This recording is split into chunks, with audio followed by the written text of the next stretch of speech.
Hello दोस्तों। तो आज हम लोग देखेंगे क्लास 7वीं की एनसीईआरटी दृष्टि आईएएस का। तो चलिए हम लोग आगे चलते हैं और देखते हैं।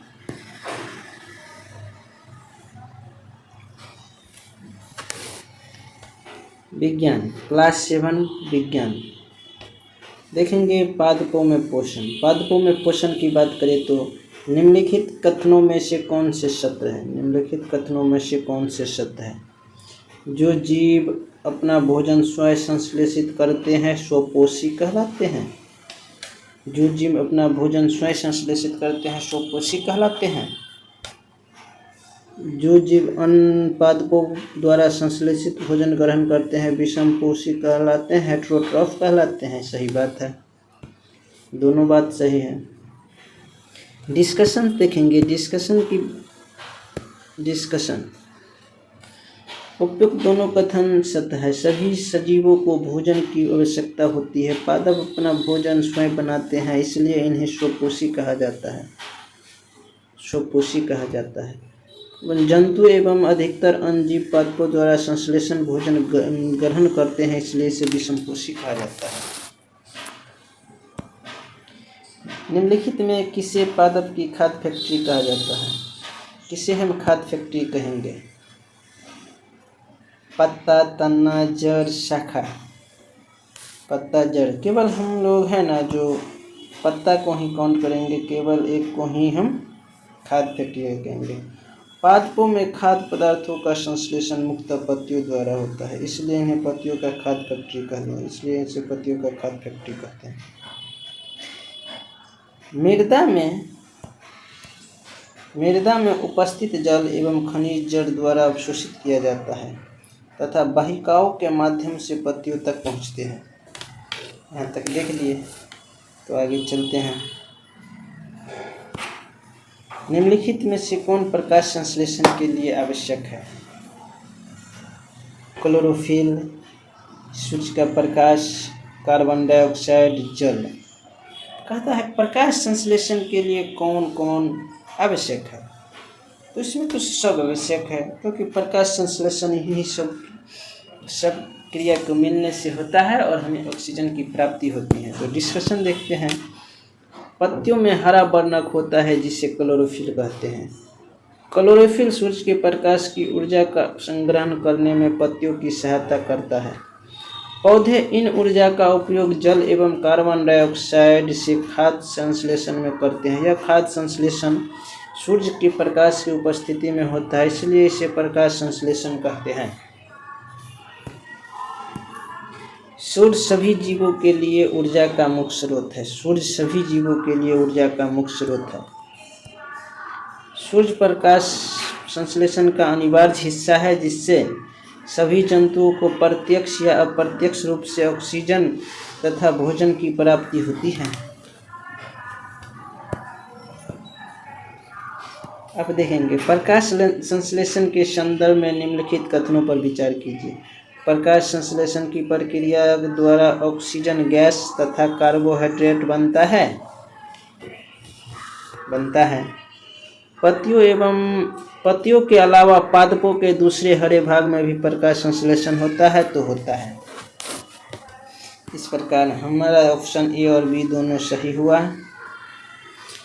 डिस्कशन। कथन एक सही है, क्योंकि प्रकाश संश्लेषण की प्रक्रिया में कार्बोहाइड्रेट तथा ऑक्सीजन दोनों होता है। पत्तियों के अलावा पादपों के हरे भाग जैसे कि हरे तने एवं हरी शाखाओं में भी प्रकाश संश्लेषण की क्रिया संपन्न होती है, अतः कथन बी भी सही है।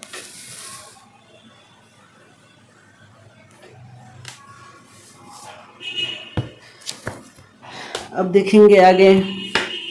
पादपों के संदर्भ में निम्नलिखित कथनों पर विचार। सभी पादप अपना भोजन स्वयं संश्लेषित करते हैं। पादप मृदा में उपस्थित नाइट्रोजन जड़ों की सहायता से प्राप्त करते हैं। ये बात सही है। इस प्रकार दोनों कथन सही है। कथन एक गलत है। ये कैसे हो गया? कथन सभी पादप अपना भोजन स्वयं संश्लेषित नहीं करते हैं, कथन एक गलत है। इस प्रकार हमारा ऑप्शन भी हुआ। क्योंकि कुछ पादप ऐसे भी होते हैं जो जिसमें क्लोरोफिल नहीं पाया जाता, इसलिए वे अपना भोजन स्वयं संश्लेषित नहीं कर सकते हैं। जैसे अमरबेल अपना भोजन स्वयं बनाने वाले पादप स्वपोषी होते हैं, जबकि वे पादप जो अपना भोजन स्वयं नहीं बनाते विषमपोषी पादप भोजन के लिए पादपों पर निर्भर होता है, उसे परपोषी होस्ट कहते हैं। चलिए आगे देखते हैं।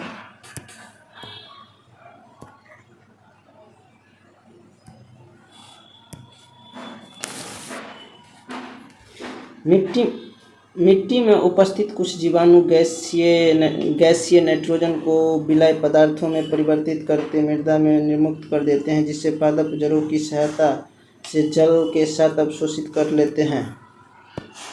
अब देखेंगे निम्नलिखित में से कौन सा पादप कीटों को पकड़कर अपना आहार करता है। घटपर्णी पौधा नाम सुने होंगे, वो घड़ा टाइप का बना होता है, वो इसमें कीट जब से जाता है वो जकड़ लेता है उसको, तो ये खा जाता है। घटपर्णी कुछ पादप ऐसे होते हैं जो कीटों का भक्षण करते हैं, ऐसे पादप कीटभक्षी कहलाते हैं। घटपर्णी पिचर प्लांट वीनस फ्लाई ट्राइप्साइनट कीटभक्षी पादप है। फिर है निम्नलिखित कथनों पर विचार किए। वह पोषण जिसमें कुछ जीव एक दूसरे के साथ रहते हैं तथा अपना आवास एवं भोजन एक दूसरे के साथ बांटते हैं, सहजीवी कहलाते हैं। सिम्बायोटिक रिलेशनशिप वह पोषण जिसमें जीव किसी मृत एवं विघटित जैविक पदार्थों से पोषण प्राप्त करते हैं, मृतजीवी पोषण कहलाते हैं। सेप्रोट्रॉफिक न्यूट्रिशन कथन ए और डी दोनों सही। उपयुक्त दोनों कथन सही है। कुछ जीव एक दूसरे के साथ अपना आवास भोजन एक दूसरे के साथ इसे ही सहजीवी बंध करते हैं। किसी मृत या विघटित जैविक पदार्थों से पोषण प्राप्त करना मृतजीवी पोषण कहलाती है। कवक मृतजीवी का उदाहरण है। कवकों की पोषण प्रणाली विभिन्न प्रकार की होती है। यह मृत तथा विघटनकारी वस्तुओं की सतह पर कुछ पाचक रसों का स्राव करते हैं तथा जिससे कि ये विलय में परिवर्तित हो जाता है। कवक इस विलयन का भोजन के रूप में अवशोषण करता है। चलिए आगे देखते हैं। निम्नलिखित में से कौन से सहजीवी का संबंध है। शैवाल और कवक, शैवाल और जीवाणु, कवक और जीवाणु, पादप और जीवाणु। सहजीवी संबंध पूछ रहा है। सहजीवी शैवाल और कवक को हम सहजीवी कहेंगे। शैवाल और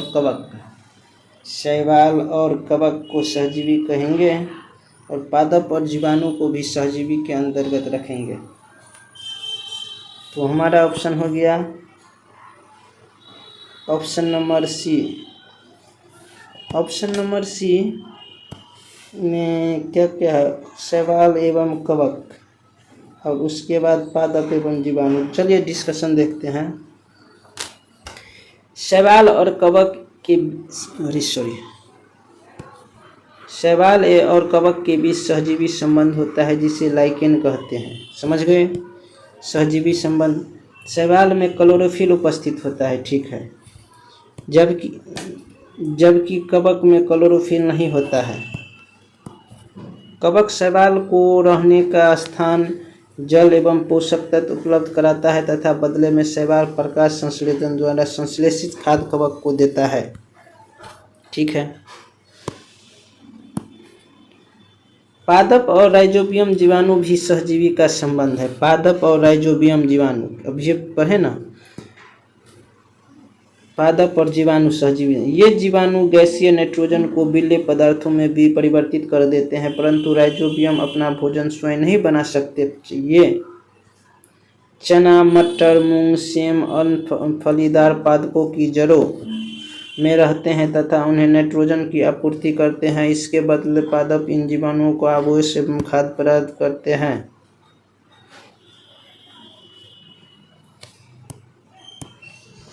चलिए आगे देखते हैं। पादप के किस भाग द्वारा प्रकाश संश्लेषण हुई वायु से कार्बन डाइऑक्साइड ली जाती है।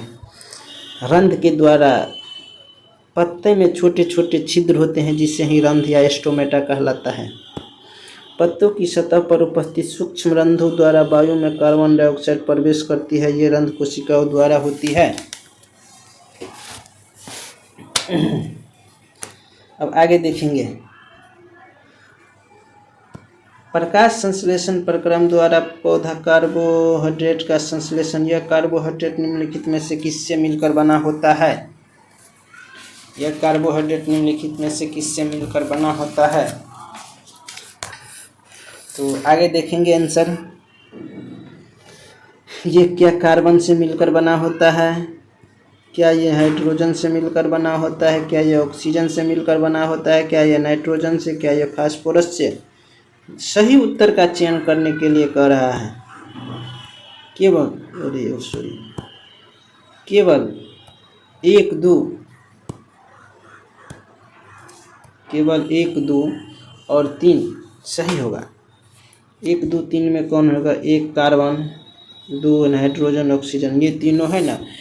पौधे का संश्लेषण कार्बोनिम बनकर बना होता है।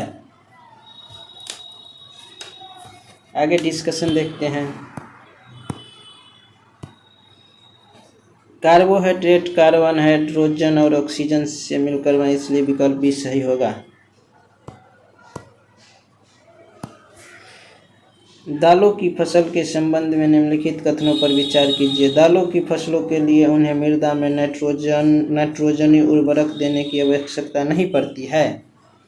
नहीं पड़ती है क्योंकि दालों की फसल मृदा से नाइट्रोजन ग्रहण नहीं करती, बल्कि कुछ विशेष जीवाणु फसलों को नाइट्रोजन प्रदान करती है।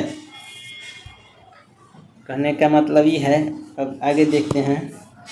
कथन और कारण दोनों सत्य है। कारण कथन की सही व्याख्या करता है। हमको तो यही ऑप्शन ठीक लग रहा है। चलिए आगे देखते हैं। कथन और कारण दोनों सत्य है, लेकिन कथन सही व्याख्या नहीं करता है। कथन कारण दोनों सत्य है।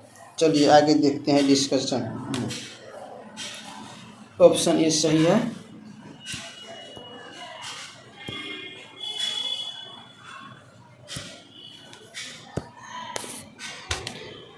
अधिकतर दालें फलीदार पादपों से प्राप्त होती हैं। कुछ जीवाणु जो राइजोबियम कहलाते हैं वायुमंडलीय नाइट्रोजन को विलेय पदार्थों में परिवर्तित कर देते हैं। ये जीवाणु चना, मटर, मूंग तथा अन्य फलीदार पौधों की जड़ों में रहता है, उन्हें नाइट्रोजन की आपूर्ति करते हैं।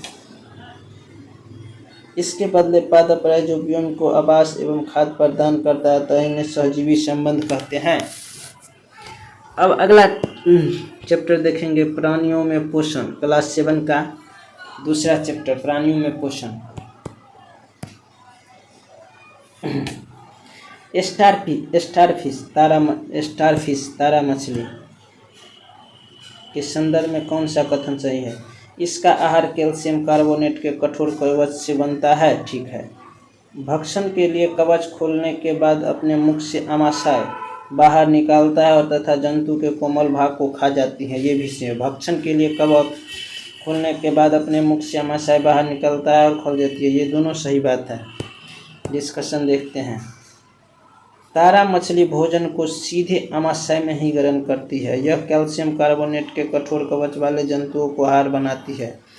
कवच खोलने के बाद अपने मुख से आमाशय बाहर निकालती है तथा जंतु को कोमल भाग को खाती है। आमाशय वापस शरीर में चला जाता है और आहार धीरे धीरे पचाता है। पाचन तंत्र के संदर्भ में निम्नलिखित कथनों पर विचार कीजिए। पाचक रस सरल पदार्थों को जटिल बनाता है। पाचक रस सरल पदार्थों को जटिल नहीं। आमाशय की आंतरिक भित्ति क्षुद्रान आहार नाल से संबंधित पाचक रस स्रावित। सही बात है।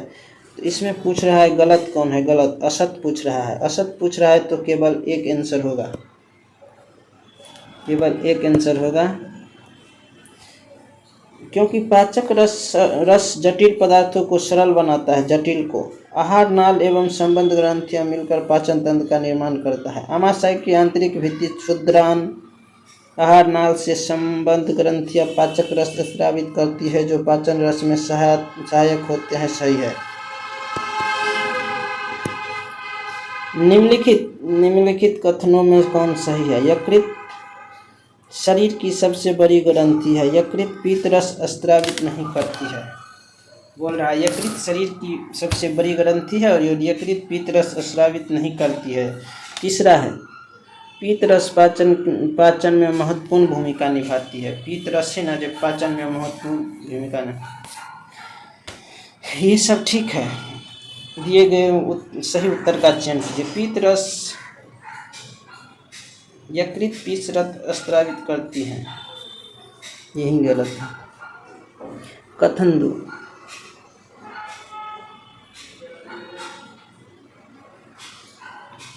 कथन क्योंकि यकृत पीत रस का स्रावन करता है जो एक थैली में संग्रहित होता है, इसे पित्ताशय कहते हैं। अन्य दोनों सही है।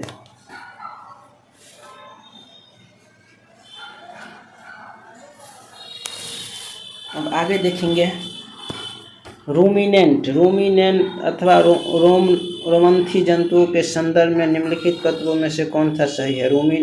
रूमिनेंट में आमाशय 4 भागों में बंट जाता है। रूमेन में भोजन का आंशिक पाचन होता है। बाद में जंतु इसे छोटे छोटे पिंडों के रूप में मुख में लाता है तथा इसे चबाता है। इसे रोमंथन जुगाली करना कहते हैं। दिए गए कथनों में से कौन सा सही है। कथनों में से कौन सा सही है।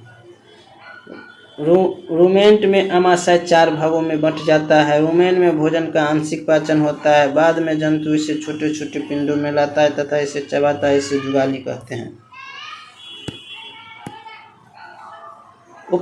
उपयुक्त सभी कथन सही है। घास खाने वाले जंतु वास्तव में पहले घास को जल्दी निगल आमाशय के एक भाग में भंडारित कर लेते हैं। यह भाग रूमेन प्रथम आमाशय कहलाता है। रूमिनेंट में आमाशय 4 भागों में बांटा जाता है। रूमेन में भोजन का आंशिक पाचन होता है जिसे जुगाल कहते हैं। परंतु बाद में जंतु इसे छोटे छोटे पिंडों के रूप में पुनः मुख में लाता है जिसे वह चबाता है। इस प्रकार को रोमंथ यानी कि जुगाली कहते हैं, रोमंथन कहते हैं तथा ऐसे जंतु रूमिनेंट अथवा रोमंथी कहलाते हैं। घास में सेल्यूलोज की प्रचुर मात्रा होती है जो एक प्रकार का कार्बोहाइड्रेट है। अनेक जंतु एवं मानव सेल्यूलोज को पचा नहीं पाते हैं, इसी कारण ये घास नहीं खाते हैं।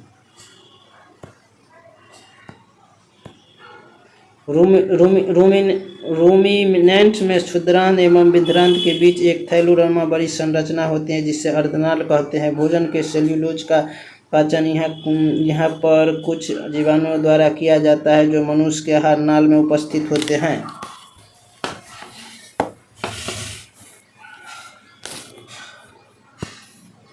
अमीबा के संबंध में निम्नलिखित कथनों पर विचार कीजिए।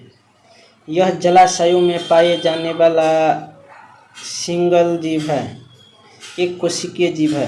अमीबा अपनी आकृति एवं स्थिति निरंतर बदलती रहती है। अमीबा अपनी आकृति और स्थिति निरंतर बदलती रहती है।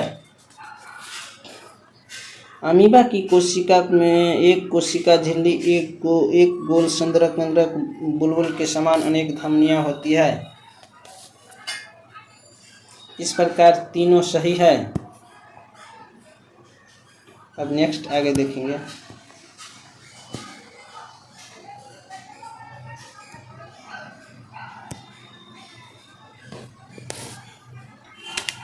अमीबा के संबंध में उपयुक्त सभी कथन सत्य है। यह जलाशयों में पाए जाने वाला एक कोशिकीय जीव है जो अपनी आकृति एवं स्थिति निरंतर रखता है।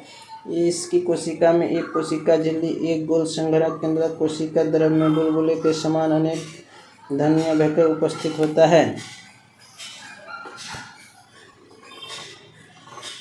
अब अगला देखेंगे आमाशय। आमाशय का संबंध किससे है। आमाशय का संबंध अम्ल विमोचन से है। आमाशय का संबंध अम्ल विमोचन से है। ठीक है।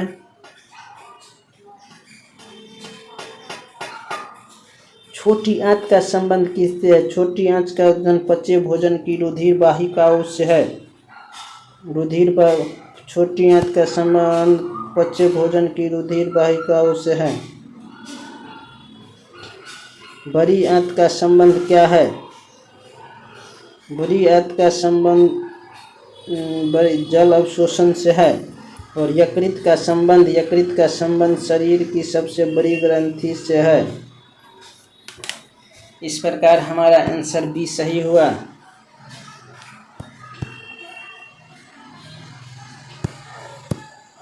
अमाशय का आंतरिक स्तर सतह श्लेष्मल हाइड्रोक्लोरिक अम्ल तथा पाचक रस स्रावित करता है। श्लेष्मल अमाशय के आंतरिक स्तर को सुरक्षा प्रदान करता है। अम्ल अनेक ऐसे जीवाणुओं को नष्ट करता है जो भोजन के साथ वहां तक पहुंच जाते हैं। साथ ही यह माध्यम को अम्लीय बनाता है, जिससे पाचक रसों को क्रिया करने में सहायता मिलती है। पाचक रस यानी कि जठर रस प्रोटीन को सरल पदार्थों में विघटित करता है। पचा हुआ भोजन अवशोषित होकर शुद्रांग की भित्ति में स्थित रुधिर वाहिकाओं में चला जाता है। इस क्रम को अवशोषण कहते हैं। जल एवं कुछ लवण बड़ी आंतों में अवशोषित होते हैं। जल एवं कुछ लवण बड़ी आंतों में अवशोषित होते हैं। यकृत शरीर की सबसे बड़ी ग्रंथि है। यह पीत रस का स्रावन करती है और पीत रस वसा के पाचन में महत्वपूर्ण भूमिका निभाती है।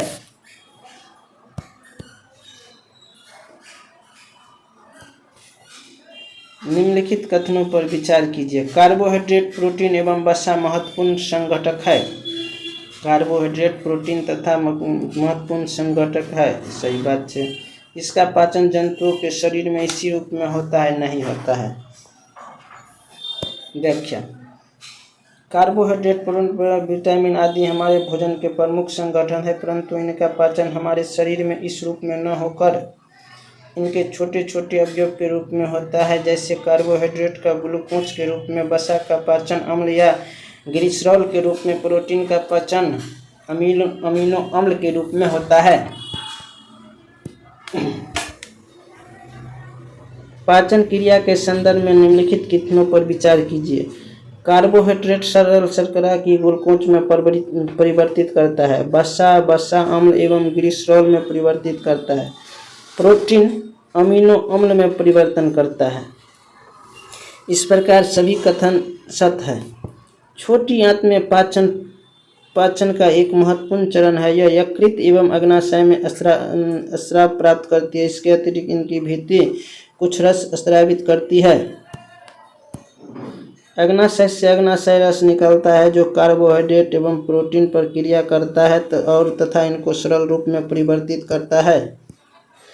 आंशिक रूप से बचा भोजन छोटी आंत के निचले भागों में पहुंच जाते हैं, जहां आंत रस पाचन क्रिया को पुनः करता है। इसकी प्रक्रिया में कार्बोहाइड्रेट सरल शर्करा जैसे ग्लूकोज, वसा अम्ल तथा ग्लिसरॉल में तथा प्रोटीन अमीनो अम्लों में परिवर्तित हो जाता है। अब क्लास 7 का नेक्स्ट चैप्टर देखेंगे, रेशे। जंतुओं से प्राप्त किए जाने वाले रेशे जांतव कहलाते हैं। रेशम के रेशे रेशम कीट के कोश से प्राप्त किए जाते हैं। भेड़, बकरी तथा याक ऊन देने वाले जंतु है। ठीक है, इस प्रकार सभी ठीक है।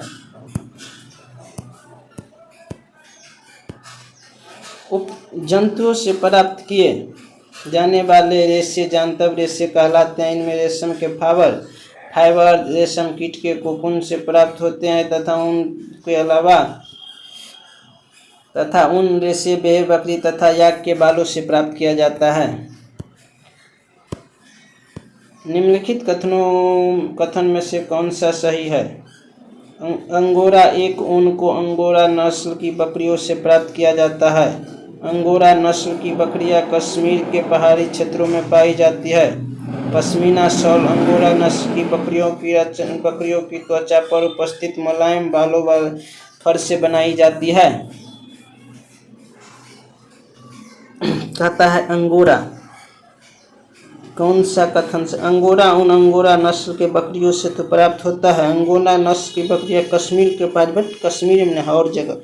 पश्मीना शॉल अंगोरा नस्ल की बकरियों तथा मुलायम होता है।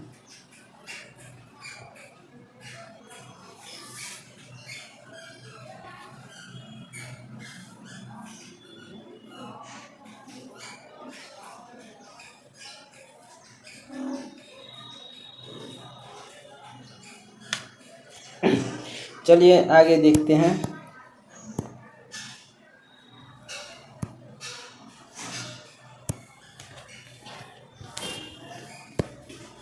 रेशम के कीट के संदर्भ में, रेशम के कीट के संदर्भ में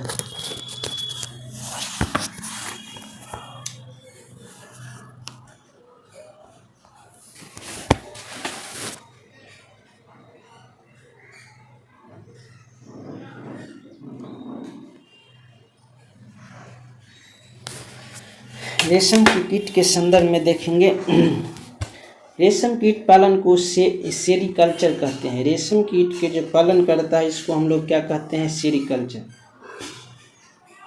रेशम फाइबर प्रोटीन से बने होते हैं। रेशम के रेशे रेशम कीटों से प्राप्त किया जाता है। इस प्रकार हमारा सही ऑप्शन सही है। रेशम कीट पालन को सेरीकल्चर तथा रेशम फाइबर रेशम प्रोटीन से बने होते हैं। कथन 1-2 सही है।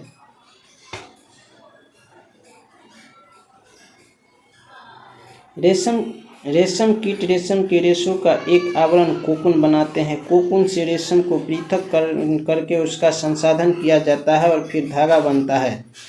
भारत में रेशम उत्पादन से संबंध विभिन्न प्रकार के उद्योगों में महिलाओं की भूमिका महत्वपूर्ण है। रेशम कीट पालन कोकून से रेशम को निकालने और कच्चे रेशम से वस्त्र निर्माण आदि कार्य अधिकतर महिलाओं द्वारा किया जाता है। रेशम उत्पादन में भारत विश्व में अग्रणी है। रेशम उत्पादन में भारत विश्व में अग्रणी है। रेशम के संदर्भ में कथनों पर सही कौन सा है? इसका मृदु रेशा स्टील के तार जितना मजबूत होता है। टस्सर, मूंगा, कोसा रेशम की किस्में क्या है? ठीक है, दोनों ऑप्शन ठीक है। रेशम कीट अनेक किस्म के होते हैं जो एक दूसरे से काफ़ी अलग दिखाई देती है। उनसे प्राप्त होने वाला रेशम के धागे ऐंठन अर्थात रुझता, चिकनाहट, चमक आदि में भिन्न होते हैं। अतः टसर रेशम, मूंगा रेशम, कोसा रेशम अन्य प्रकार के रेशम किस्म के रेशम कीट कोकूनों से प्राप्त होते हैं। सबसे समान रेशम कीट शहतूत रेशम कीट है। सबसे समान शहतूत रेशम कीट है।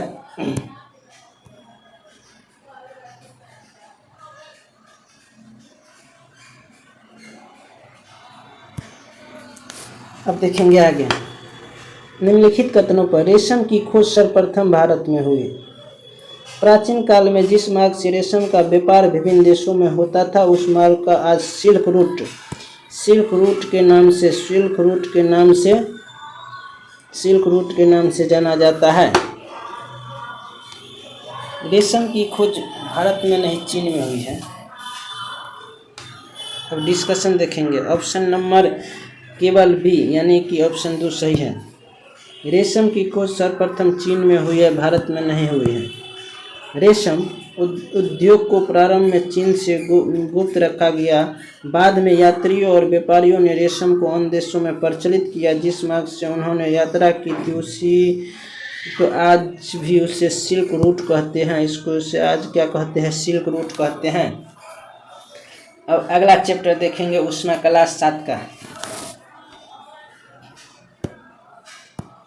निम्नलिखित में से कौन सा तापमान का मात्रक नहीं है? तापमान का मात्रक सेल्सियस में, केल्विन में, फ़ारेनहाइट में, लेकिन पास्कल में नहीं मापल जाए। पास्कल का दाब का ऐसा मात्रक, जबकि सेल्सियस, फ़ारेनहाइट व केल्विन तापमान के मात्रक है। तापमान का ऐसा मात्रक केल्विन होता है। पास्कल दाब का ऐसा मात्रक होता है। निम्नलिखित कथनों पर विचार कीजिए। ऊष्मा सदैव गर्म वस्तु से अपेक्षा ठंडी वस्तु की ओर प्रभावित होती है। द्रव और गैसों में ऊष्मा संवहन द्वारा हस्तांतरित होती है। वह प्रकरण जिसमें ऊष्मा किसी वस्तु के गर्म सिरे से ठंडे सिरे की ओर हस्तांतरित होती है चालन कहते हैं। ये बात तो सही हो भाई। ऊष्मा गर्म सिरे से ठंडे तो चालन होगा। द्रव और गैसों में ऊष्मा संवहन द्वारा फैलता, ये भी सही है। ऊष्मा सदैव गर्म वायु से अपेक्षाकृत ठंडी वायु की ओर प्रभावित करती है, ये भी सही है। ऊष्मा सदैव गर्म अपेक्षा से ठंडी वायु की ओर गमन करती है। एक वस्तु दूसरी वस्तु में 3 प्रक्रमों द्वारा हस्तांतरित हो सकते हैं। ये चालन, संवहन, विकिरण। ठोसों में प्रायः ऊष्मा चालन, द्रवों में गैसों संवहन विकिरण द्वारा हस्तांतरण के माध्यम की आवश्यकता नहीं होती है। वह प्रकरण जिसमें ऊष्मा किसी वस्तु को गर्म सिरे से ठंडी सिरे की ओर जाती है उसे क्या कहते हैं? तो चालन कहते हैं, चालन कहते हैं। चलिए आगे देखते हैं।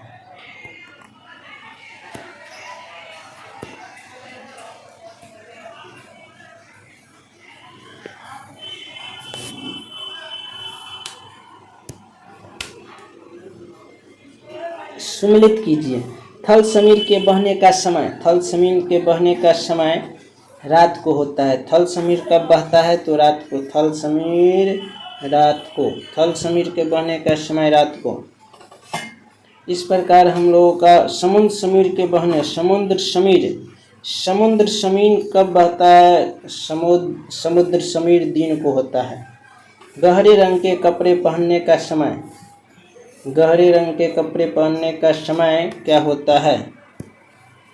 गहरे रंग के कपड़े पहनने का समय शीत ऋतु में होता है, शीत ऋतु में होता है।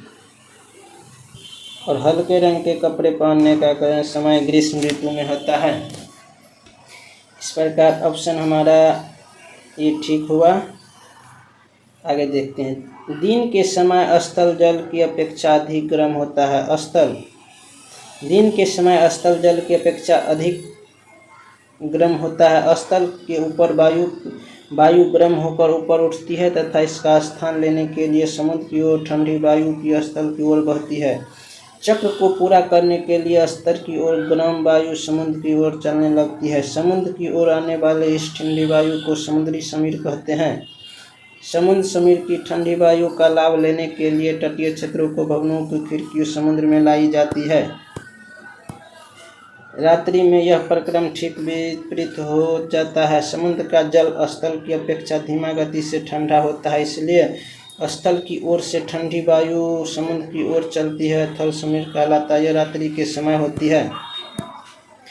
गहरे रंग के पृष्ठ अपेक्षाकृत अधिक ऊष्मा अवशोषित करते हैं, इसलिए सर्दियों में गहरे रंग के वस्त्र पहनना सुखद लगता है। हल्के रंग के कपड़े ऊष्मीय विकिरण के अधिकांश भाग को परिवर्तित करते हैं, इसलिए गर्मियों में सफेद हल्के रंग के वस्त्र पहनना अधिक आरामदायक होता है। चलिए आगे देखते हैं। निम्नलिखित कथनों पर विचार कीजिए। डॉक्टरी थर्मामीटर का मापन स्केल 35 डिग्री सेल्सियस से 42 डिग्री सेल्सियस होता है। डॉक्टरी थर्मामीटर में पारा प्रयोग किया जाता है, ये भी ठीक है। डॉक्टरी थर्मामीटर को केवल मानव शरीर के तापमान मापने के लिए डिजाइन किया गया। मानव शरीर का तापमान सामान्यतः 35 डिग्री से कम 42 डिग्री से अधिक नहीं होता है। इसी कारण थर्मामीटर का प्रतिशत 35 से इतना है। थर्मामीटर में पारे का प्रयोग, पारा एक विषाक्त पदार्थ है। यदि तापमान में टूट जाए तो इसका निपटान अत्यधिक कठिन है। आजकल अंकीय तापमान डिजिटल थर्मामीटर उपलब्ध है जिसमें पारे का प्रयोग नहीं होता है।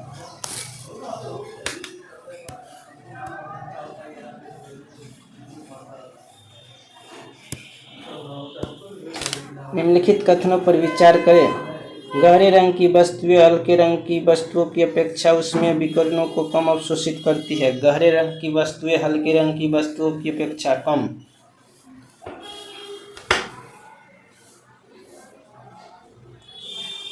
ऊनी वस्त्र सर्दियों में हमें गर्म रहते हैं। इसका कारण यह है कि ऊष्मारोधी है तथा इसे रेशों के बीच वायुओं में फंसी ट्रैप कहते हैं। कौन सा कथन सत्य है? गहरे रंग की वस्तुएं हल्के रंग की अपेक्षा वस्तुओं की अपेक्षा उसमें विकिरण ज्यादा अवशोषित है, इसलिए कथन एक गलत है। ऊनी वस्त्र हमें गर्म इसलिए रहते हैं क्योंकि ये ऊष्मारोधी तथा इसके रेशों के बीच वायु रहती है, इसलिए। किसी निश्चित तापमान पर लोहे को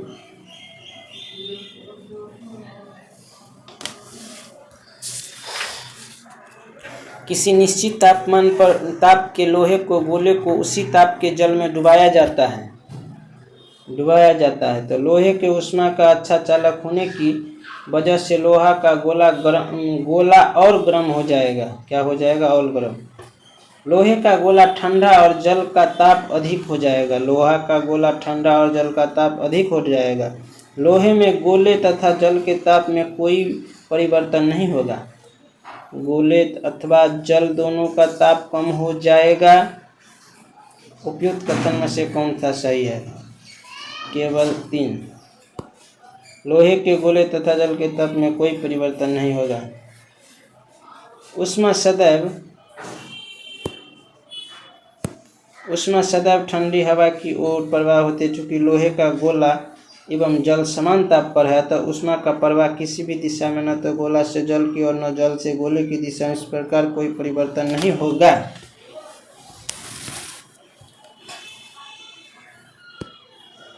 स्टेनलेस स्टील की कढ़ाई में प्रायः कॉपर या तांबे की तली लगाई जाती है। इसका क्या कारण है? तांबे की तली में कढ़ाई को अधिक टिकाऊ बना दिया जाता है। ऐसे कढ़ाई देखने में सुंदर लगती है। स्टेनलेस इस्पात की अपेक्षा तांबे को साफ करना अधिक आसान होता है। स्टेनलेस इस्पात की अपेक्षा तांबा ऊष्मा का अच्छा चालक है। स्टेनलेस ऊष्मा की अच्छा चालक है। स्टेनलेस इस्पात की अपेक्षा ऊष्मा का अच्छा चालक है, जिसके कारण ऊष्मा बर्तनों की तली में बेहतर तरीके से फैल जाती है। भोजन इसी तरह से पकता है, इसलिए कथन डी सही है। चलिए आगे देखते हैं। चैप्टर नंबर 5, क्लास 7 का चैप्टर नंबर 5। सूची 1 और सूची सम्मिलित कीजिए। फॉर्मिक अम्ल कहाँ पाया जाता है? फॉर्मिक अम्ल तो चींटी के डंक में रहता है। ठीक है। एसिटिक अम्ल नहीं है। कैल्शियम हाइड्रोक्साइड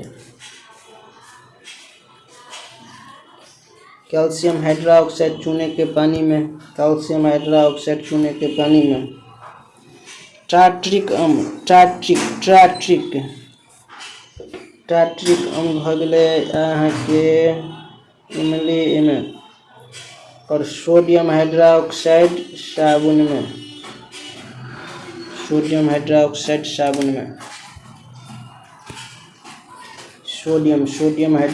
साबुन में।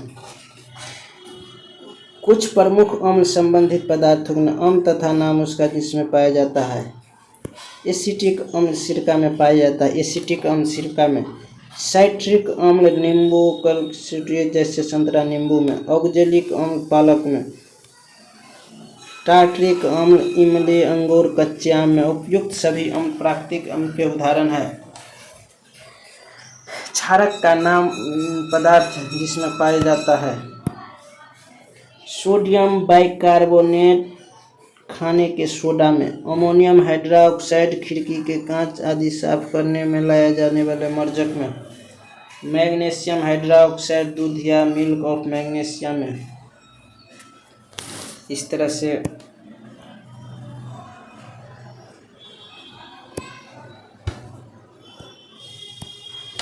निम्नलिखित कथनों पर विचार कीजिए। उदासीन विलियम लाल अथवा नीले लिटमस पेपर का रंग परिवर्तित नहीं करता है। उदासीन में लाल और लिटमस पेपर को परिवर्तित नहीं करता है, सही बात है। हल्दी, लिटमस, गुड़हल की पंखुड़ियाँ आदि प्राकृतिक रूप में पाए जाने वाले सूचक है। जब वर्षा जल में अम्ल की मात्रा अधिक होती है तो वह अम्ल वर्षा कहलाती है। इस प्रकार सभी ऑप्शन सही है।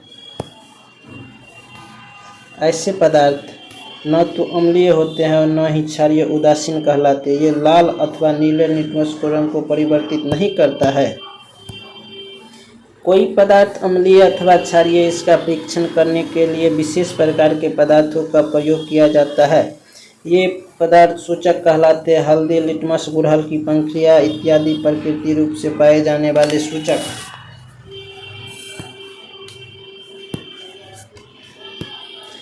जब वर्षा जल में अम्ल की मात्रा अधिक होती है तो अम्ल वर्षा कहते हैं। वर्षा जल के अम्लीय होने का कारण प्रदूषण के रूप में निर्मुक्त कार्बन डाइऑक्साइड, सल्फर डाइऑक्साइड और नाइट्रोजन ऑक्साइड जैसी गैस होती है। वर्षा जल में घुलकर क्रमशः कार्बनिक अम्ल, सल्फ्यूरिक अम्ल, नाइट्रिक अम्ल बनाती है। रासायनिक उर्वरकों के अत्यधिक प्रयोग से मृदा पर पड़ने वाले प्रभावों और उसके उपचार के संदर्भ में निम्नलिखित कथनों में से कौन सा सही है? रासायनिक उर्वरकों का अधिक प्रयोग मृदा को अम्लीय बना देता है। अत्यधिक अम्लीय मृदा को उदासीन करने के लिए जैव पदार्थ मिलाए जाते हैं। कौन सा कथन सही है? कथन ए सिर्फ सही है। रासायनिक उर्वरक का अधिक प्रयोग से अम्लीय कर देता है। डिस्कशन। रासायनिक उर्वरकों का अत्यधिक उपयोग मृदा को अम्लीय बना देता है, तो कथन सही एक है। यदि मृदा अत्यधिक अम्लीय क्षारीय पादपों की वृद्धि के लिए अच्छी नहीं होती है। अत्यधिक अम्लीय मृदा के उपचार के लिए बिना बुझा हुआ चूना कैल्शियम ऑक्साइड अथवा बुझा हुआ चूना कैल्शियम हाइड्रोक्साइड उपयोग में लाया जाता है, जबकि जैव पदार्थों का उपयोग मृदा की क्षारीयता को कम करने के लिए किया जाता है। जैव पदार्थ मृदा में अम्लीय निर्मुक्त करते हैं, उसकी प्रकृति को उदासीन कर देता है। अब नेक्स्ट आगे देखेंगे।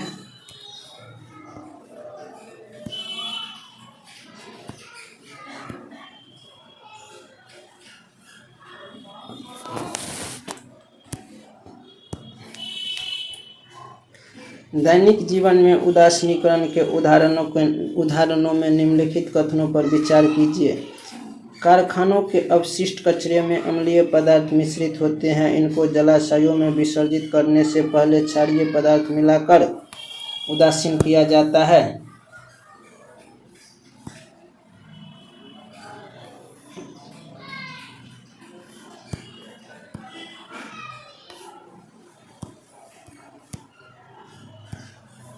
आमाशयों में अम्ल की मात्रा बढ़ने पर मैग्नीशियम हाइड्रोक्साइड उसे उदासीन करने में सहायक करते हैं।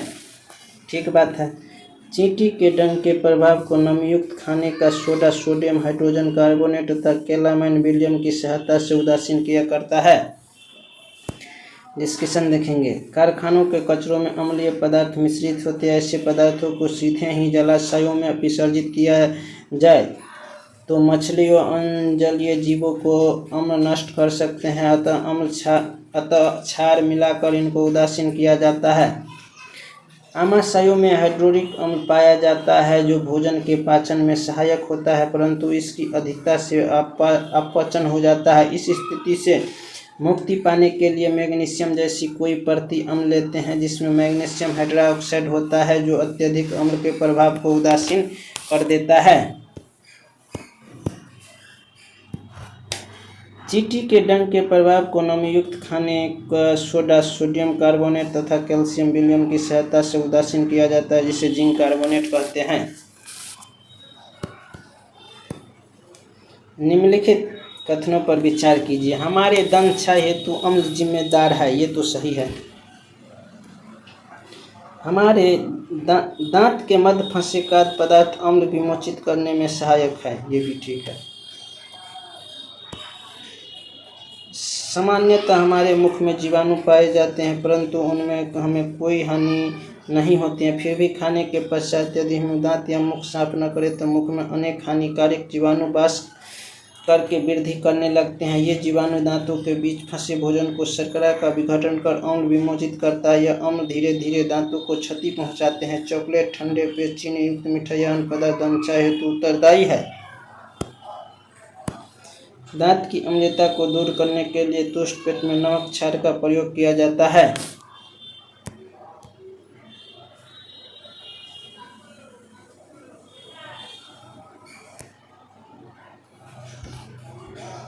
अब 6 चैप्टर देखेंगे। क्लास 7 का 6ठा चैप्टर। भौतिक और रासायनिक परिवर्तनों के संदर्भ में कौन सा कथन? सभी भौतिक परिवर्तन अनुत्क्रमणीय, जबकि रासायनिक परिवर्तन उत्क्रमणीय होती है। रासायनिक परिवर्तन में एक या एक से अधिक नए पदार्थ बनते हैं। ये तो सही बात है।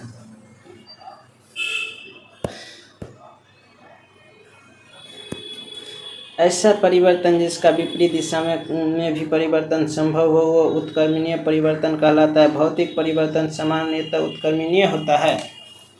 भौतिक परिवर्तन में कोई नया पदार्थ नहीं बनता, बस उसकी अवस्था बदल जाती है, अर्थात इसको पूर्व अवस्था में लाया जा सकता है। जैसे पानी का बर्फ बनना, बर्फ गर्म करने पर पुनः पानी में जाता है। रासायनिक परिवर्तन अनुत्क्रमणीय होता है, इसका विपरीत परिवर्तन संभव नहीं है। सभी नए पदार्थ रासायनिक परिवर्तन परिणाम स्वरूप ही बनाता था। कथन 1 गलत है। रासायनिक परिवर्तन में एक या एक से अधिक नए पदार्थ बनता है। इसके दौरान ध्वनि का उत्पन्न होता है, ऊष्मा, प्रकाश तथा किसी अन्य विकिरण का भी निर्मुक्त अथवा अवशोषित होता है। किसी गंध को उसमें परिवर्तन होना भी हो सकता है। निम्नलिखित में से कौन सा भौतिक परिवर्तन का उदाहरण है? कागज का फाड़ना, रंग में परिवर्तन, हाइड्रोजन और ऑक्सीजन का मिलकर जल बनाना, कागज का जलना।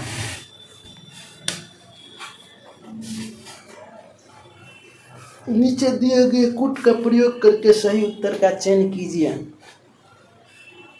भौतिक परिवर्तन, कागज का फाड़ना। निश्चित रूप से कागज को फाड़कर पुनः उसको जोड़ा नहीं जा सकता, लेकिन उसमें टुकड़ों के गुणों में कोई परिवर्तन नहीं होगा, तो यह भौतिक परिवर्तन का उदाहरण है और बाकी रासायनिक परिवर्तन का उदाहरण है।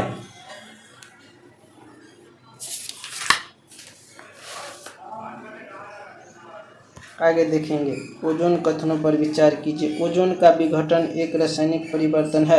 ओजोन पराबैंगनी विकिरणों को अवशोषित कर लेता है। ओजोन पराबैंगनी विकिरणों को अवशोषित कर लेता है।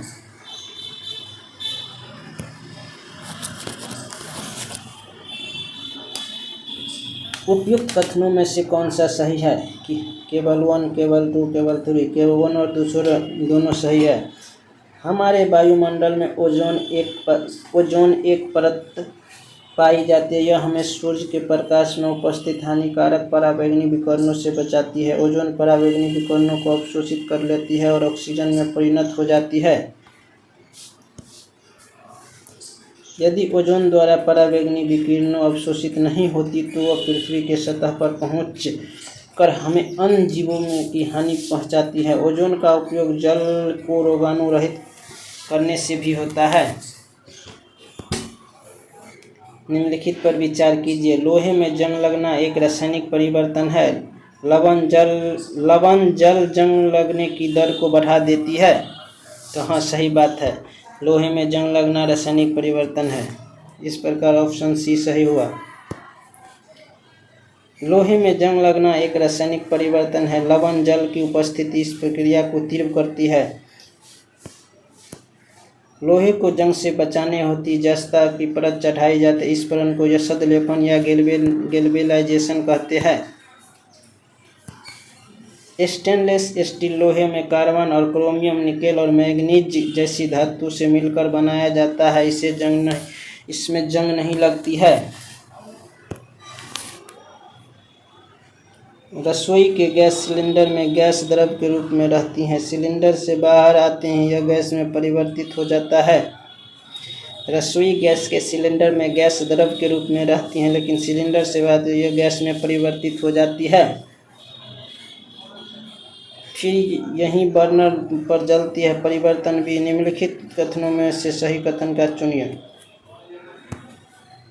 प्रक्रम एक रासायनिक परिवर्तन है। प्रक्रम भी एक रासायनिक परिवर्तन है। रसोई गैस के सिलेंडर में गैस द्रव के रूप में रहती है, बाहर आते ही गैस में परिवर्तित हो जाती है। ठीक है, परिवर्तन ये हो गया। फिर भी गैस बर्नर पर जलती है।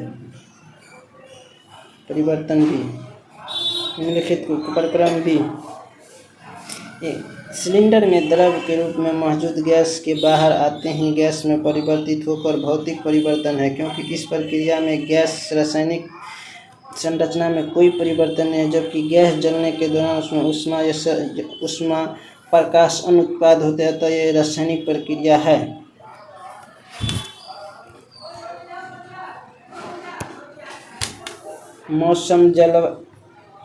मौसम जलवायु को अनुरूप जंतुओं का अनुकूलन।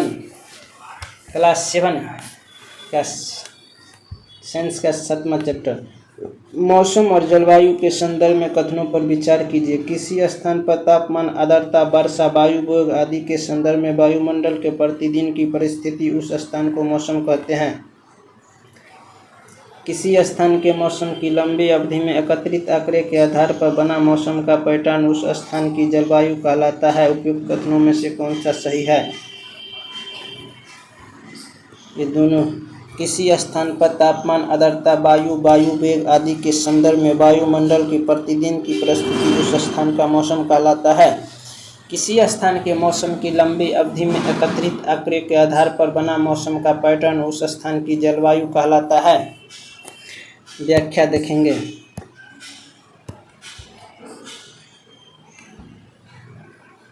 किसी स्थान पर मौसम दिन प्रतिदिन, सप्ताह दर परिवर्तित वर्षा मौसम के घटाव है, जबकि किसी स्थान के मौसम की लंबी अवधि में एकत्रित आंकड़ा के आधार पर बना मौसम का पैटर्न उस स्थान की जलवायु कहते हैं। यदि किसी स्थान का तापमान अधिकांश समय उच्च रहता है तो यह कहा जाता है कि जलवायु की वायु गर्म है। भारत में मौसम की रिपोर्ट भारत मौसम विज्ञान विभाग द्वारा दी जाती है।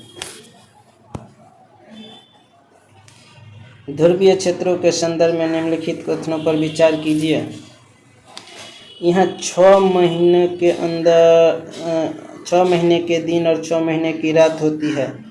यह सदैव बर्फ से ढके रहते हैं तथा सर्दियों में तापमान -47 डिग्री रहता है। ध्रुवीय क्षेत्रों के बारे में, यह ध्रुवीय भालू, पेंगुइन, रेनडियर पाए जाते हैं। पेंगुइन और रेनडियर भी पाए जाते हैं। अनेक प्रकार की पक्षी सर्दियों में आते हैं। यहाँ अपेक्षाकृत गर्म स्थानों में प्रवास के लिए चले जाते हैं।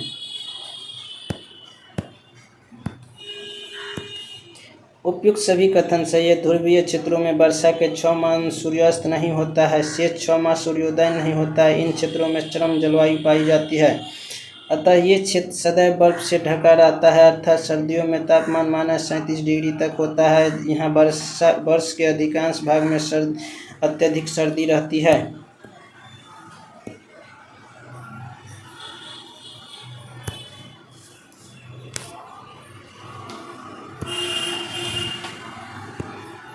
ध्रुवीय भालू, पेंगुइन, रेनडियर, कस्तूरी मृग, लोमड़ी, सील, व्हेल तथा अन्य कई जानवर पक्षी पाए जाते हैं। इन क्षेत्रों में रहने वाले अनुकूलित ध्रुवीय भालू का शरीर इतनी अच्छी तरह से शीघ्ररोधी होती है कि वे धीमे धीमे चलते हैं ताकि उनके शरीर का तापमान आवश्यकता से अधिक न हो जाए। जहाँ मछलियाँ लंबी समय तक ठंडे जल में रह सकती है, वहाँ पक्षियों को जीवित रहने के लिए अपने शरीर को गर्म रखना आवश्यक होता है। इसलिए अनेक प्रकार की पक्षियाँ सर्दियों में आते ही आवास के लिए चले जाते हैं। भारत में अनेक पक्षियाँ प्रवास स्थान है। साइबेरिया से आने वाले साइबेरियन क्रेनों के लिए राजस्थान का भरतपुर और हरियाणा में सुल्तानपुर महत्वपूर्ण है। साइबेरियन से आने वाले साइबेरियन क्रेन और राजस्थान और भारत। उष्णकटिबंधीय क्षेत्र के संबंध में कौन सा कथन सत्य है? इन क्षेत्रों की जलवायु सामान्यतः गर्म होती है। ठीक है। इन क्षेत्रों में प्रचुर मात्रा में वर्षा होती है। उष्णकटिबंधीय वर्षावन भारत में पश्चिमी घाटी और असम में पाए जाते हैं। लॉयन टेल्ड लंगूर दाढ़ी वाला ऐप पश्चिमी घाटी के वर्षावनों में होता है। व्याख्या देखेंगे। उष्णकटिबंधीय क्षेत्रों की जलवायु सामान्यतः गर्म होती है। यहाँ वर्षा प्रचुर मात्रा में होती है। उष्णकटिबंधीय वर्षा वन भारत में पश्चिमी घाटी असम में पाए जाते हैं। ये वन दक्षिण पूर्व एशिया, मध्य अमेरिका में भी पाई जाती है। सतत गर्मी वर्षा के कारण इन क्षेत्रों के पादप और जंतु पाए जाते हैं। लॉयन टेड लंगूर दाढ़ी वाला है पश्चिमी घाटी के वर्षा वनों में पाया जाता है। इसकी प्रमुख विशेषता यह है कि इसकी चांदी जैसे सफ़ेद आयल होते हैं। लाल नेत्र वाला मेढक टुकुन पक्षी भारत इसी क्षेत्र के अन्य प्रमुख पक्षी है। लाल नेत्र वाला मेढक इसी पक्षी है। अब अगला चैप्टर देखेंगे, पवन, तूफान और चक्रवात। भूमध्य रेखा के आसपास के क्षेत्र को सूर्य की अधिकतम ऊष्मा मिलती है। भूमध्य रेखा के दोनों ओर 0 डिग्री से 30 डिग्री के अक्षांश की पट्टी के क्षेत्रों में भूमध्य रेखा की गति और गतिशील होती है। 30 डिग्री से 60 डिग्री अक्षांशों के क्षेत्र के असमान रूप से क्रम के कारण पवन का प्रवाह 60 डिग्री और 30 डिग्री होती है।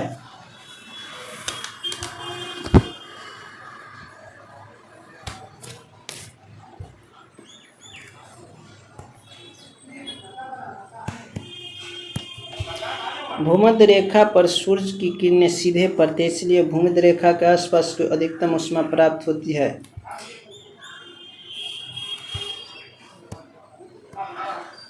0 से 30 डिग्री अक्षांशों की पट्टी के क्षेत्रों से वायु भूमध्य रेखा की ओर गतिशील करते हैं, जिस कारण यह 0 डिग्री से 5 डिग्री उत्तर एवं दक्षिण अक्षांश के बीच निम्न वायु दाब का क्षेत्र होता है तथा 30 डिग्री उत्तर तथा दक्षिण अक्षांश के आसपास उच्च वायुदाब क्षेत्र होता है, जिसके कारण पवन उच्च वायुदाब से निम्न वायुदाब की ओर बहने लगता है। अतः कथन भी सही है।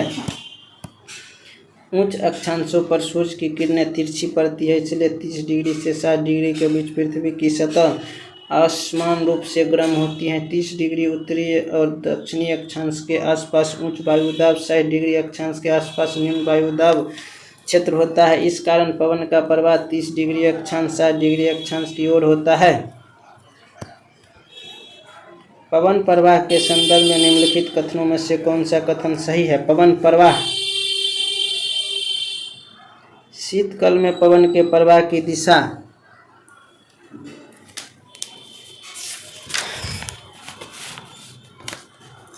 शीतकाल में पवन के प्रवाह की दिशा स्थल से समुद्र की ओर होती है। शीतकाल में स्थल से समुद्र की ओर होती है।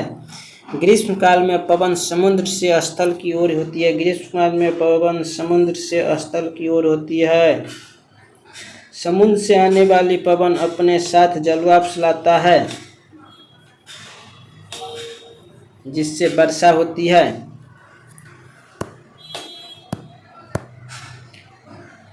इस प्रकार सभी कथन ठीक है। व्याख्या देखेंगे।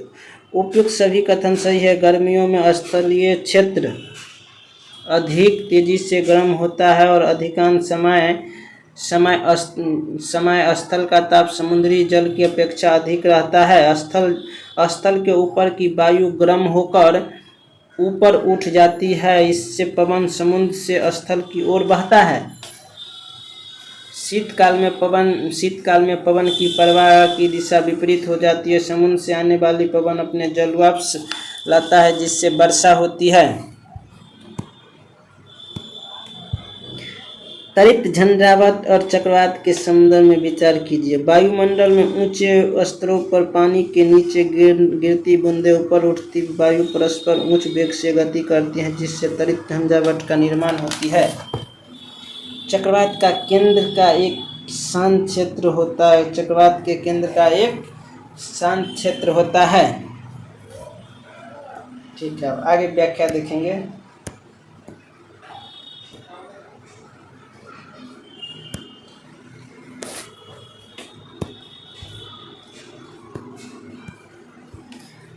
त्वरित झंझावात भारत जैसे गर्म आर्द्र उष्ण कटिबंधीय क्षेत्रों में अक्सर विकसित होते रहते हैं। ताप में वृद्धि होने के कारण ऊपर की ओर उठती हुई पवन प्रबल होती है। पवन वायु में पहले ही विद्यमान जल बूंदों को अपने ऊपर की ओर ले जाती हैं, जहां ताप कम होने के कारण वे जम जाती हैं और पुनः नीचे की ओर गिरने लगती है। गिरती हुई जल की बूंदें तीव्र वेग से ऊपर उठती हैं और वायु की परस्पर क्रिया बिजली कौंधती है, जिससे ध्वनि उत्पन्न होती है। यह घटना त्वरित झंझावात कहलाती है। किसी चक्रवात का केंद्र एक शांत क्षेत्र होता है, इसे झंझा का नेत्र कहते हैं। अतः कथन 2 सही है। कोई विशाल चक्रवात वायुमंडल में वायु का तेजी से घूर्णन करता पिंड होता है, जो पृथ्वी तल से लगभग 10 से 15 किलोमीटर की ऊंचाई पर स्थिर होता है। चक्रवात का नेत्र व्यास लगभग 10 से 30 किलोमीटर तक होता है। यह बादलों में से मुक्त क्षेत्र होता है, जिसे पवन का वेग न्यून होता है।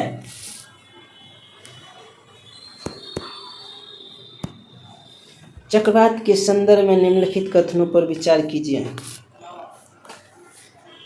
भारत का पश्चिमी पश्चिमी तट चक्रवातों की प्रबलता की ओर प्रकृति दोनों ही संदर्भों में पूर्वी तट की अपेक्षा अधिक संवेदनशील है। अमेरिका महाद्वीप में चक्रवात को हरिकेन और फिलीपींस और जापान में टाइफून कहते हैं, ये सही है।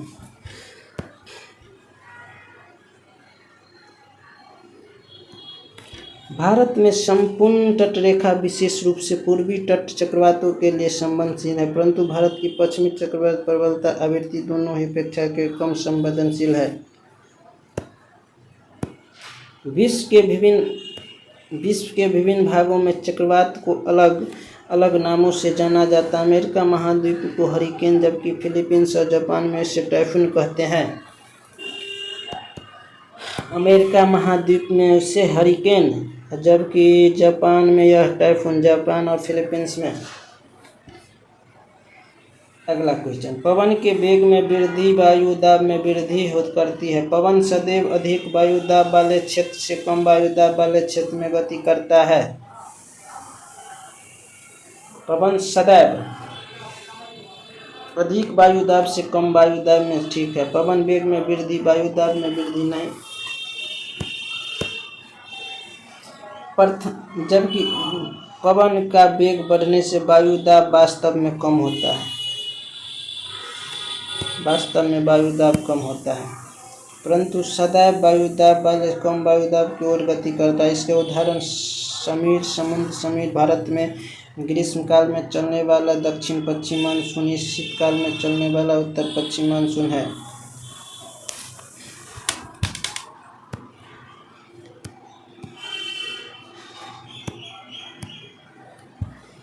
चक्रवात के दुष्ट प्रभाव को कम करने निम्नलिखित में से कौन से व्यवस्था से चक्रवात पूर्वानुमान और चेतावनी में चक्रवात संभावित क्षेत्रों में चक्रवात असहयोग का निर्माण, लोगों को तेजी से सुरक्षित स्थानों पर पहुंचने के लिए प्रशासनिक व्यवस्था है। जनता द्वारा मौसम विभाग की चेतावनी को गंभीरता से लेना, आपातकालीन सेवाएं जैसे पुलिस, अग्निशमन दल, चिकित्सा केंद्र का टेलीफोन केंद्रों का टेलीफोन नंबर साथ लाना, पेयजल का संग्रहण, पड़ोसियों, मित्रों और बचाव दल के साथ यथासंभव सहयोग है।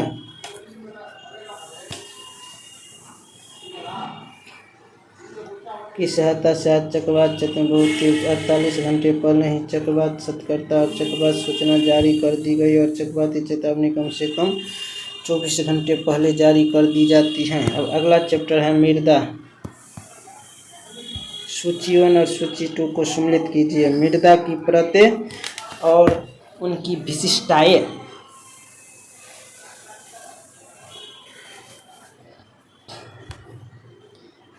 शीर्ष मृदा अथवा अस्तरीय स्थिति, यह मृदु, सरंद और अधिक जल को धारण करने वाली होती है। यह दरारों और बिदारेयुक्त शैलों के छोटे ढेलों को बनी होती है। शीर्ष मृदा दरार से संबंधित है।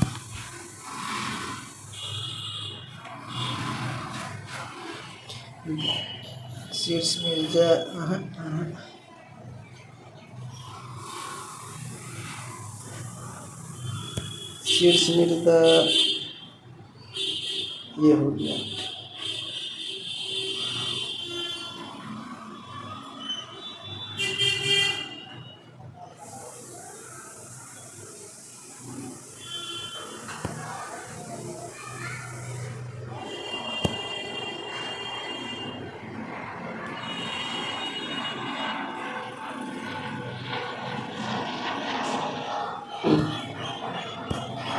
पवन, जल और वायु की क्रिया से शैलों के टूटने से मृदा का निर्माण होता है। ये प्रक्रम अपक्षय कहलाता है। मृदा में विभिन्न परतों जैसे स्पर्श, रंग, आराई, रासायनिक घटनाएं होती है। अब आगे देखेंगे।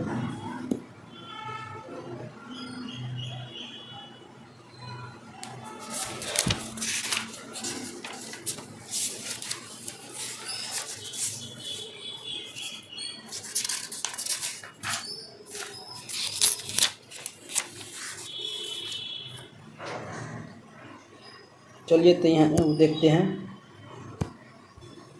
सबसे ऊपरी परत को शीर्ष मृदा अथवा ए स्तर स्थिति कहते हैं। यह परत मृदु, संदरण, अधिक जल को धारण करते हैं। इसमें ह्यूमस उपस्थित सड़े गले का अधिकता होती है, जिस कारण का रंग गहरा होता है। शीर्ष मृदा से नीचे की परत ह्यूमस कम होता है लेकिन खनिज अधिक होती है। यह परत सामान्यतः अधिक कठोर और अधिक संगत घनी होती है। बी स्तर मध्यपात कहलाती है। तीसरा परत सी स्तर कहलाती है और दरारें इतना होती है। तीसरी परत के नीचे आधार शैल होती हैं जो कठोर होती हैं। इसे फावड़े से खोदना होता है। निम्नलिखित कथनों पर विचार कीजिए। पादपों के उगने के लिए सबसे अधिक शीर्ष मृदा दोमट मृदा है। दोमट मिट्टी बालू चिकनी मिट्टी गाद का मिश्रण है। गाद कणों का अमाप साइज बालू चिकनी मिट्टी के बालू के अमाप के बीच होता है। बलुई मिट्टी गेहूं चना धान उगाने के लिए उपयुक्त है? नहीं, बलुई नहीं है। पादपों को उगने के लिए सबसे अधिक शीर्ष मृदा दोमट। यह दोमट मिट्टी बालू चिकनी मिट्टी गाद कणों का अमाप साइज चिकनी मिट्टी के कणों के बीच का होता है। तो एक दोमट मिट्टी में ह्यूमस होता है। इस प्रकार की मिट्टी जल धारण करती है।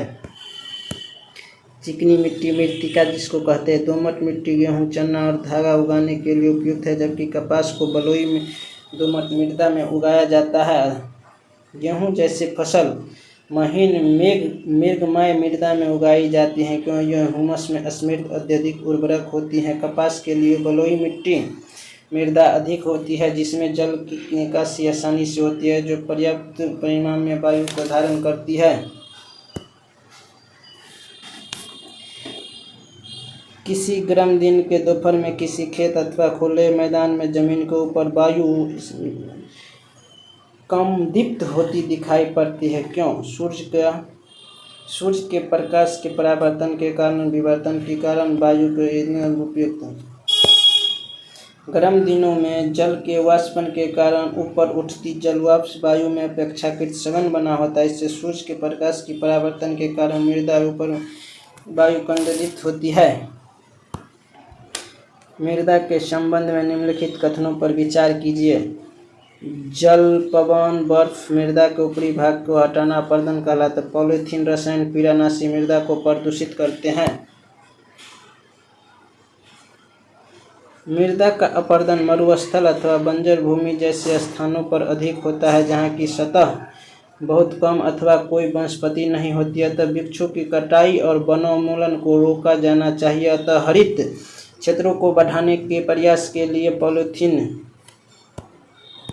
पॉलीथीन की थैलियाँ और प्लास्टिक मृदा को प्रदूषित करते हैं। इसके अतिरिक्त कीड़ानाशी और रसायनों का उपयोग मृदा प्रदूषण का कारण है। पीड़कनाशी के उपयोग में कमी अपशिष्ट पदार्थों का उचित प्रबंधन रसायनों का उपचार पॉलीथीन पर प्रतिबंध मृदा को कमी ला सकता है।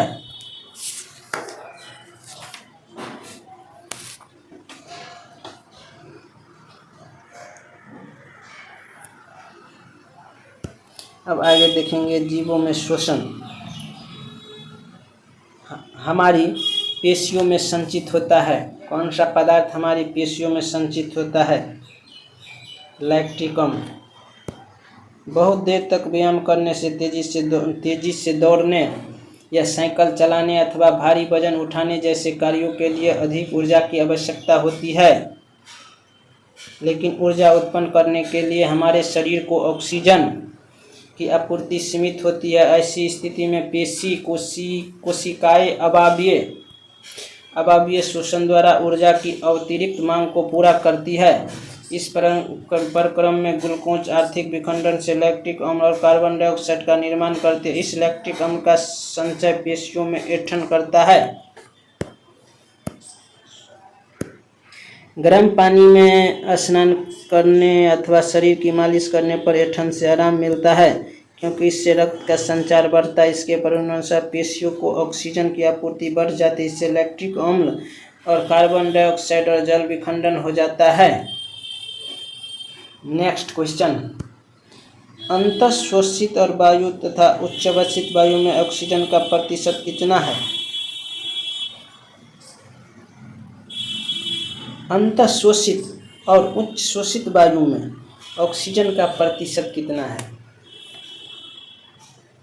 तो ऑक्सीजन का प्रतिशत 21 और 16 पॉइंट ना है।